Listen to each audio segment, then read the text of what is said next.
શ્રી ગિરિરાજ ધરણ કી જય. વાલા વૈષ્ણવ, આપ સૌને મારા જય શ્રી કૃષ્ણ. આજે આપણે આજના સત્સંગમાં શ્રી મહાપ્રભુજીના સેવક શ્રી નારાયણ બ્રહ્મચારીજી અને એમના સેવ્ય શ્રી ગોકુળચંદ્રમાજીનો સત્સંગ કરીશું. જો તમે આ ચેનલમાં નવા હો તો આ ચેનલને સબસ્ક્રાઈબ કરજો અને સત્સંગને બીજા વૈષ્ણવો સાથે શેર કરજો. શ્રી નારાયણ બ્રહ્મચારી મહાવનની એક ક્ષત્રાણી કે જેને શ્રી યમુનાજીમાંથી એમની ગાગરમાં જે 4 સ્વરૂપો પ્રાપ્ત થયા હતા તે 4 સ્વરૂપો હતા. પહેલું એક શ્રી નવનીત પ્રિયાજી, બીજું શ્રી લાડીલેશજી, ત્રીજું શ્રી ગોકુળચંદ્રમાજી અને ચોથું શ્રી લલિત ત્રિભંગીજી. તો નવનીત પ્રિયાજીની સેવા શ્રી ગજન ધાવને કરી હતી. શ્રી લાડીલેશજીની સેવા શ્રી જયદાસ સુરીજીએ કરી હતી. શ્રી ગોકુળચંદ્રમાજીની સેવા શ્રી નારાયણ બ્રહ્મચારીએ કરી હતી અને શ્રી લલિત ત્રિભંગીજીની સેવા ક્ષત્રિય શ્રી દેવા કપૂરે કરી હતી. હવે આજે આપણે ગઈ 11સમાં આપણે આ 4 સ્વરૂપોમાંથી એક સ્વરૂપ શ્રી લલિત ત્રિભંગીજીનું કે જે ક્ષત્રિય દેવા કપૂરે સેવ્યા હતા તે એમનો સત્સંગ ગઈ 11સમાં આપણે કર્યો હતો. તો આજે હવે એક બીજું આ 4માંથી બીજું સ્વરૂપ શ્રી ગોકુળચંદ્રમાજીનું કે જે નારાયણ બ્રહ્મચારીએ સેવ્યું હતું. હવે આ 4 સ્વરૂપમાંથી શ્રી ગોકુળચંદ્રમાજીનું સ્વરૂપ હતું ને એ શ્રી નારાયણ મહાપ્રભુજીના સેવક શ્રી નારાયણ બ્રહ્મચારીજીએ એમને ત્યાં શ્રી આચાર્યજીએ પધરાવી આપ્યું હતું. હવે નારાયણ બ્રહ્મચારીજીએ જીવન પર્યંત આ સ્વરૂપની સેવા કરી અને જ્યારે તેઓ વૃદ્ધ થયા ત્યારે આ સ્વરૂપ શ્રી ગુસાઈજીને ત્યાં આપણે પાછું પધરાવ્યું. હવે શ્રી ગુસાઈજીએ આ સ્વરૂપ તેમના પંચમ પુત્ર શ્રી રઘુનાથજીને ત્યાં પધરાવ્યું અને હાલમાં શ્રી ગોકુળચંદ્રમાજી રાજસ્થાનના કામવનમાં બિરાજે છે. હવે આ નારાયણ બ્રહ્મચારીજી જે આચાર્યજીના ખૂબ જ કૃપાપાત્ર સેવક હતા. તેઓ સારસ્વત બ્રાહ્મણ હતા અને મહાવનમાં તેઓ રહેતા હતા. હવે નારાયણદાસ શ્રી ગોકુળચંદ્રમાજીની ખૂબ સુંદર રીતે સેવા કરતા અને ગાયને ઘાસ ધોઈને પણ ખવડાવતા. એમના મનમાં એવો કદાચ ભાવ રહેતો કે દૂધમાં જો રચકણ આવી જાય તો પ્રભુ તો અત્યંત સુકુમાર છે, એમને કોઈ શ્રમ ન થાય. નારાયણદાસ ત્યાગ દશામાં રહેતા. મનમાં વૈરાગ્યની ખૂબ ભાવના દ્રઢ હતી. ધન સંપત્તિનો તેમને જરા પણ મોહ નહોતો. ભિક્ષા માગી લાવે અને પોતાનો ગુજારો કરે. નારાયણદાસ અવારનવાર પગ ધોવા માટી લેતા. ત્યાં તેમને દ્રવ્ય દેખાતું, પરંતુ દ્રવ્ય અને માટીમાં કશો ભેદ જોતા નહીં. એક દિવસ રાત્રે તેમની ખાટ પાસે ખૂબ દ્રવ્ય પડેલું હતું. સવારે તેમણે તે જોયું એટલે ભત્રીજીને કહ્યું કે ઘરમાં બગાડ પડ્યો છે, તે વાળીને નાખી આવો. ભત્રીજીએ સાવરણીથી વાળીને દ્રવ્ય નાખી દીધું. તે જગ્યા પણ લીપી નાખી.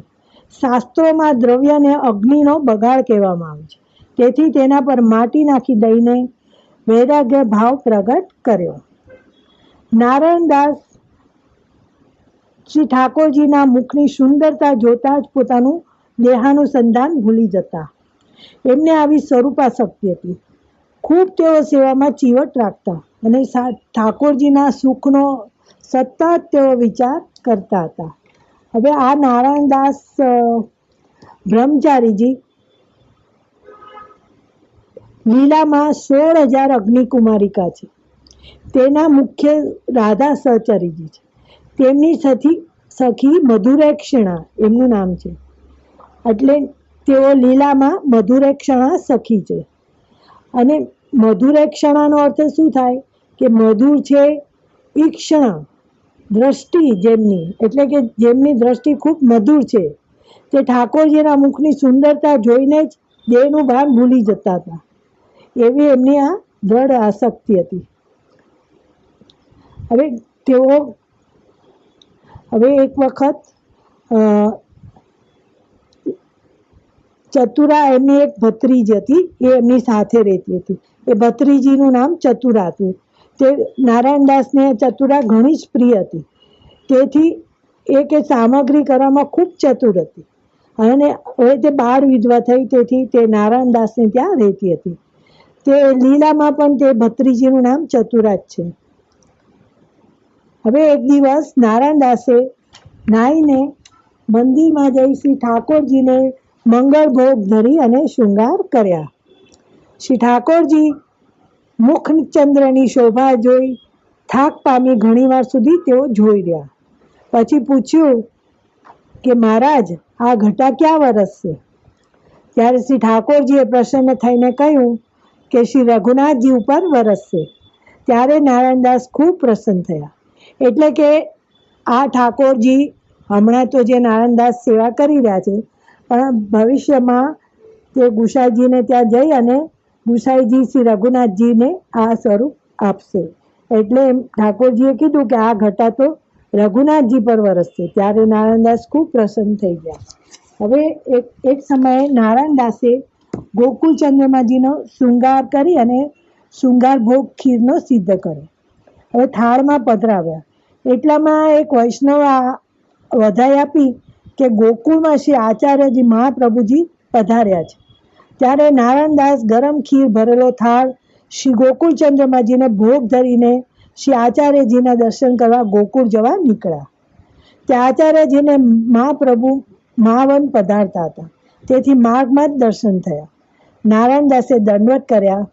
શ્રી આચાર્યજી કઈ સ્થિતિમાં છે? ત્યારે નારાયણદાસે વિનંતી કરી કે મહારાજ, શૃંગાર ભોગ ધરીને આપના દર્શન કરવા આવ્યો છું. ત્યારે આચાર્યજી ઉતાવળે પધાર્યા અને તત્કાળ મંદિરમાં સ્નાન કરી અને પધાર્યા અને જારી લીધી. એટલે જુએ છે તો શ્રી ગોકુળ ચંદ્રમાજી હાથ ખેંચી રહ્યા છે. શ્રી હસ્ત ખીરથી ભર્યો છે. સિંહાસન પર વસ્તુઓ પર બધે જ ખીરના છાંટા પડે છે. ત્યારે શ્રી આચાર્યજીએ ગોકુળ ચંદ્રમાજીને પૂછ્યું કે બાબા, હાથ કેમ ખેંચી રહ્યા છો? એટલે કે કેમ ઝટકી રહ્યા છો? તો મેં હાથમાં ખીર લીધી, તે ગરમ લાગી, ત્યારે મેં હાથ ઝટકી આંગળી ચાટી છે, તેથી મારો હોઠ અને હાથ દાજ્યા છે. મંદિરમાં જ્યાં ત્યાં ખીરના છાંટા પડ્યા છે. ત્યારે શ્રી આચાર્યજીએ હોઠ જોયા તો ખૂબ જ લાલ હતા. પછી ખીર પંખાથી ઠંડી કરી અને ભોગ સમર્પી પોતે બહાર પધાર્યા. ત્યારે નારાયણદાસ પર ચીડાઈને કહ્યું કે ઠાકોરજીને ગરમ ખીર કેમ સમર્પી? તો નારાયણદાસે કહ્યું, મહારાજ, આપની વધાઈ સાંભળી ઉતાવળમાં ખીર સમર્પી. શ્રી ઠાકોરજી આચાર્યજીએ કહ્યું કે આવું પછી ક્યારે કરીશ નહીં. આ પ્રસંગ પરથી સમજાવ્યું કે ઠાકોરજીને શ્રમ થાય તેવી ક્યારેય ઉતાવળ કરવી નહીં, અને લૌકિક અને વૈદિક કાર્યો માટે ઉતાવળ કરે તો તેનો ખૂબ જ અપરાધ લાગે છે. તેથી સેવા કરતાં મન ઠેકાણે રાખવું. અથવા ખીરની સામગ્રીનું પણ સ્વરૂપ પ્રગટ કર્યું. એ એમ છે કે શ્રી સ્વામિનીજીના ભાવની ખીર છે અને શૃંગાર ભોગ પણ એમના ભાવનો જ છે. તેથી ખીરને જોઈને શ્રી ઠાકોરજી પ્રેમથી પ્રથમ હસ્ત ખીરમાં જ નાખે છે, કારણ કે ખીર ઠાકોરજીને અત્યંત પ્રિય છે. તેથી ખીર ઠંડી કરી આંગળી બોળી અને જોવું. દજાઈ નહીં હોય એવી બને ત્યારે જ શ્રી ઠાકોરજીને ધરવી એવો સિદ્ધાંત દેખાડ્યો. હવે શ્રી ગોકુળ ચંદ્રમાજીની સ્વરૂપ ભાવના જાણીએ. શ્રી ગોકુળ ચંદ્રમાજીનું સ્વરૂપ રાસલીલાનું છે. શ્રી કૃષ્ણએ પોતાના આપેલ વચન પ્રમાણે શરદ પૂર્ણિમાની રાત્રિએ વેણુનાદ કરી અને રાસ કરવા શ્રી ગોપીજનોને બોલાવ્યા હતા. આ આપની લીલા છે. તેથી આપ સદા રાસ કરવામાં તત્પર છે. આ કારણથી જ પંચમ ગૃહની પ્રણાલિકામાં શયન આરતીના અંતિમ ચક્ર પૂર્ણ થતાં જ ટેરો લઈ લેવામાં આવે છે અને તત્કાળ પ્રભુને પોઢાડી દેવામાં આવે છે. આ કારણથી જ કે શ્રી ગોકુળ ચંદ્રમાજી રાસ મંડળમાં પધારવાનો વિલંબ સહન કરી શકતા નથી. હવે શ્રી ગોકુળ ચંદ્રમાજીએ નું સ્વરૂપ શ્યામ સ્વરૂપ છે અને તેઓ અતિ કોમળ છે. શ્યામ રંગ એ શૃંગાર રસનો વર્ણન છે. એથી આ સ્વરૂપ સાક્ષાત સંયોગ શૃંગાર રસનું સ્વરૂપ છે. આપે આપના સ્વરૂપ માત્રથી જ જે કામદેવ છે એમને જીત્યા છે. ત્રિભંગથી જ 3 અંગ, પદ, કટી અને ગ્રીવા વાંકા છે. વામ ચરણનું સ્થાપન છે તે પુષ્ટિનું સ્થાપન છે અને દક્ષિણ ચરણ ઉન્નત છે, એ મર્યાદાનું ઉલ્લંઘન છે. કટી અને ગ્રીવા નમિત છે. જો બીજા પાત્રમાં રસનું સ્થાપન કરવું હોય તો ભરેલું પાત્ર નમેલું હોવું જોઈએ, જેથી કરીને બીજા પાત્રમાં રસ આવે. વૈષ્ણવો ભક્તિભાવથી શ્રી ગોકુળચંદ્રમાજીને ચંદ બાવા કહીને પણ બોલાવે છે. હવે ચંદ્રમાને સંસ્કૃતમાં ઇન્દુ કહેવામાં આવે છે, તેથી ઘણા પ્રેમથી એમને ગોકુળેન્દુ પણ કહે છે. શ્રીમદ ગોકુળમાં શ્રાવણ શુક્લ 11 એટલે કે પવિત્ર એકાદશીને મધ્યરાત્રિએ પ્રગટ થઈ શ્રી મહાપ્રભુજીને બ્રહ્મ સંબંધની આજ્ઞા આપી, તે આ સ્વરૂપ છે. શ્રી મધુરાષ્ટકનું પ્રાગટ્ય સમયે જે સ્તુતિ છે કે અધરમ મધુરમ વદનમ મધુરમ નયનમ મધુરમ હસિતમ મધુરમ હૃદયમ મધુરમ ગમનમ મધુરમ મધુરાધિપતેરખિલમ મધુરમ. જે આ મધુરાષ્ટકનું પ્રાગટ્ય કે આ આટલું સુંદર સ્વરૂપ મધુર છે કે જેનું દરેક અંગ મધુર છે, તો એ આ સ્વરૂપ શ્રી ગોકુળચંદ્રમાજીનું છે. શ્રી ગોકુળચંદ્રમાજી ક્યારેય શેરાનો શૃંગાર ધરતા નથી, કારણ કે તેમને નારાયણ બ્રહ્મચારીએ સેવ્યા હતા. તેઓ બ્રહ્મચારી હતા, એટલે શ્રી ગોકુળચંદ્રમાજી પણ ક્યારેય શેરો ધરતા નથી. આ વર્ષમાં 4 વખત વેણુજી ધરે છે, એટલે કે દાન એકાદશી, શરદ પૂર્ણિમા, ગોપાષ્ટમી અને કુંજ એકાદશી. તો આજનો આ સત્સંગ શ્રી ઠાકોરજીના ચરણમાં સમર્પિત. બોલો શ્રી વલ્લભાધીશ કી જય.